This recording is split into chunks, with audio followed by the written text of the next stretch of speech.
Hey y'all, welcome to Home and Catfish. Today we're going to be making beeswax wraps. So grab your cotton cloth, put on your apron, and let's go. I don't know about y'all, but I get so sick and tired of buying stuff. You know, the single use, use it once, throw it away. It's just a big waste all around. Now for me, there's still going to be a time to use plastic wrap, like raw meats and stuff like that. I'll still use that, but maybe instead of buying, a roll every couple months, I could do one every couple years.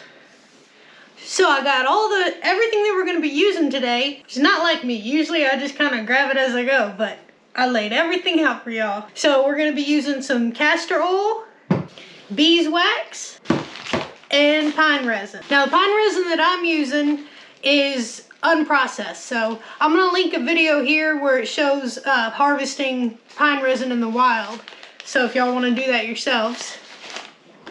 We have different sizes of fabric that I've already cut into the necessary size. I use them little pinking shears around the edge, making little zigzags.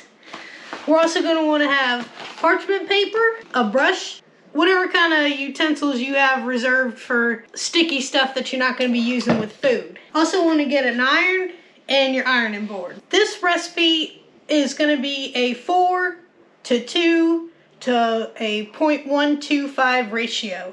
So it's going to be 4 parts beeswax, 2 parts of unprocessed resin, which if you're using resin that's just in its pure form, you might want to drop that down to a 1. And then a 0.125% of the castor oil. You can use other oils too, olive oil, anything like that. I like castor bean oil. I always have bottles of it around. Alright, so let's get started. This is the jar I use for getting pine resin. And what I'm going to do is pour this in here. I already know that it is 7 ounces.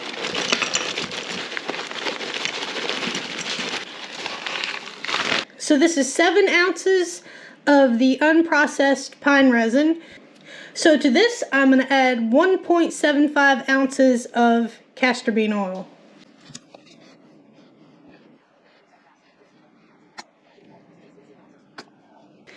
Alright, now we are going to put this into our homemade double boiler, because you really don't want to be melting anything with pine resin in it and something that you're going to be using for food. That's why I have certain things that are just used for pine resin. So how I do this is I have a pot and 3 of the canning bands. If you saw this on the other video, feel free to skip ahead. What I'm going to do is put these in here. Gonna fill this up with water.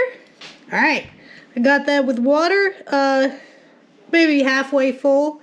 And now I'm gonna put this in there, and we're gonna put this on the stove and get it up to a boil. We're gonna let that go at a low boil for probably about 3 hours. Keep checking the water.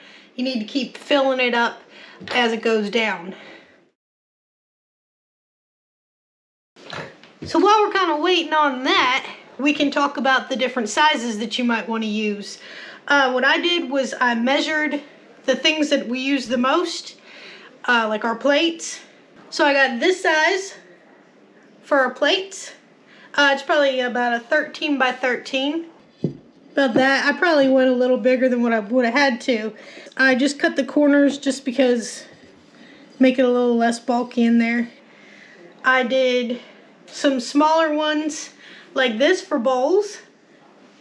Some of these little ones that, just cover a mason jar or something like that, wrap up a piece of something. Would you like it gift wrapped? And then I did a couple of these really big ones. And that's for things like the bread and tortillas. I made sure I got 4 of them because I usually make 2 loaves of bread at a time, and there's always going to be 2 of them in use, so I want to make sure I have that. Alright, it's been about 3 hours and the resin is melted down nicely, And I got my jar with the beeswax, so now I'm going to strain the castor bean oil with the pine resin into the beeswax. It's got a little tea strainer. You can see that melted up nicely.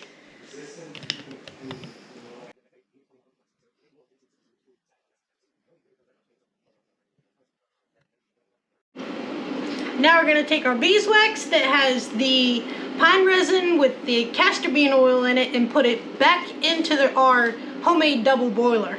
We're going to do that, stirring it here and there until the beeswax melts. Getting there.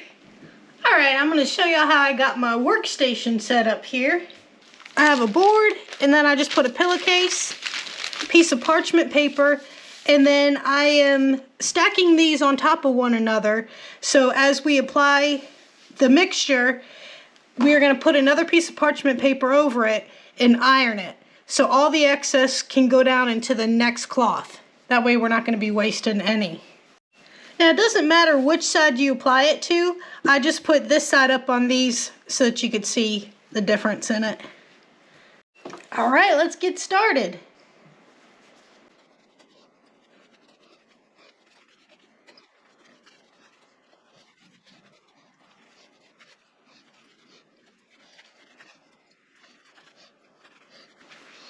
Alright, now get your iron on high, no steam. Lay it that way. Put it on the cotton setting, and you can see it kind of smushing around.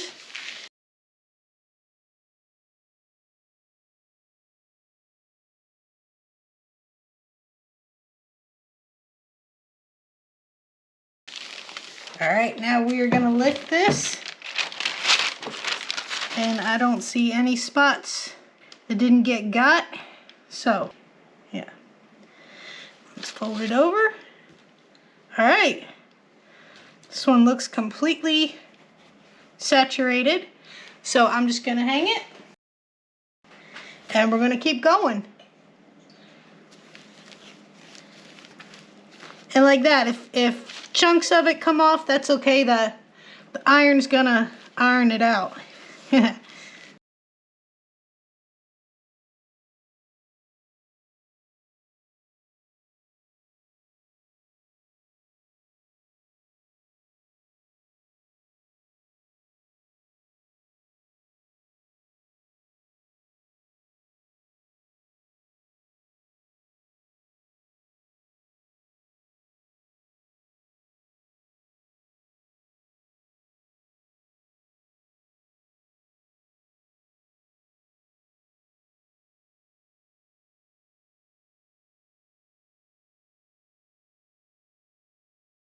Only takes about 10 minutes for them to dry enough that you can take them off, and they turned out really pretty.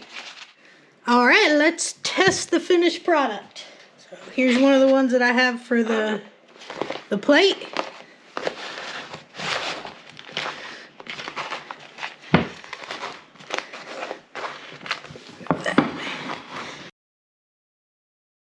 And if you want it to hold even tighter, let your hands warm up the wax naturally. Kind of press it on there. There we go. It's gonna work. When they are new, they are gonna leave, I got residue on my nose. They're gonna leave some residue. It wipes right off. Now, as far as caring for these, if they're wrapped in some, something like bread or that no kind of grease or anything like that's gonna get on it, you can just wipe them off. If they do get something on it and you want to wash them, use cold water and a mild soap and just gently rub it. These are going to last probably about 6 months before they need to be recharged with our leftover. Store them in a cool, dry spot. I have a drawer that I'm going to be putting them in because with Grim running around here, his fur goes everywhere. And that's the last thing I want is these to be covered in his fur. Also, make sure you don't use them in the microwave. We use one of these to cover our food. Also, don't use them on hot food. Let the food cool down first. Just think of anything that's gonna melt the beeswax. Well, that's a wrap. I've been clinging to that joke. Sorry. That's all I got for y'all today. I really appreciate you taking the time to watch this video. And if you like what I'm doing, I surely would appreciate if you subscribe to the channel. So until next time, I'll see y'all later.